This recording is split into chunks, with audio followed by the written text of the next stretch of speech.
Could you tell me, is it possible to have good character and be a sitting congressional or Senate or presidential leader, in your opinion? Yes, it's difficult though. Why? You have to be prepared to lose, and that's a very critical element which doesn't get much attention.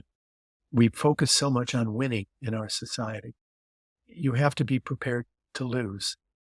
Uh, that's to say that if you are a person who values particular principles, there will be an opportunity or lost. There will be a shortcut that you did not take that somebody else might exploit. Uh, I have personal experience in my own campaign I'll share with you and also with others. But here's one I don't think I've told you before. I was running for Senate in 1992.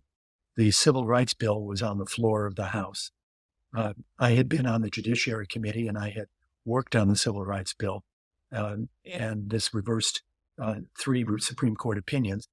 And the bill would, I think, correctly reestablish the opportunity for a victim of racial or gender discrimination to rectify that discrimination.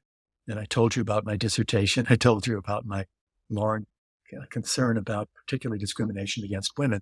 So President George H.W. Bush threatened to veto, and they were doing a whip count as to whether the veto would be overridden or not.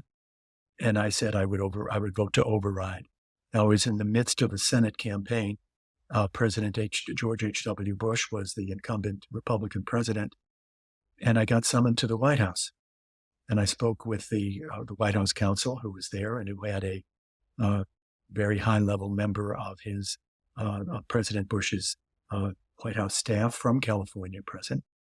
And the White House counsel asked me why I was not going to stand with President George H.W. Bush, who was calling the Civil Rights Bill a quota bill, a bill that would lead to quotas. And I said, well, here's why. And I went into describing the three Supreme Court cases. And he interrupted me about, 20 seconds in. And he said, I'll never forget, look, Tom, I'm sure you know a lot more about the law on this than I, but that's not the point. The point is President George H.W. Bush has said this is a quota bill. We cannot have our candidate for Senate in California disagreeing with him. Do you understand? And I said, yes, I understand what you're saying. And I was polite, of course. And the other person who was in the room also emphasized that she was very knowledgeable about California and that this would cost me in the primary. It was a very close primary, as I intimated before. And I was favored to win just slightly in the polls. I went back to the Congress that day and I voted to override President George H.W. Bush's veto. And I got a call from a senator who was the chair of the Republican Senate Committee who said, well, you've just lost the Republican primary.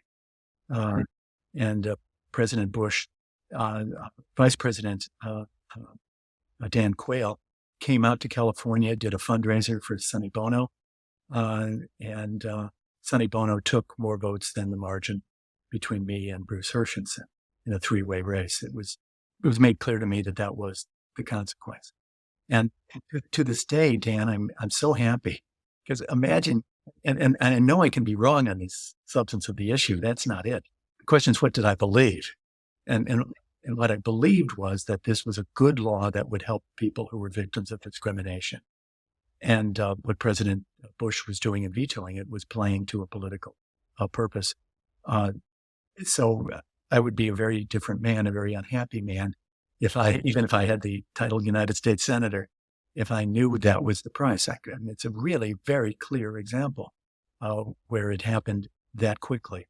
The end of the story is somewhat ironic. President Bush eventually signed the bill.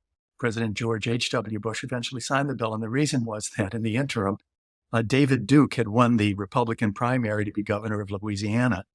David Duke was Grand Dragon of the Ku Klux Klan. And President Bush needed to establish some very solid civil rights credentials. So he switched. And I remember talking to Henry Hyde, who was chair. He was ranking member, not chair, or number two, I think.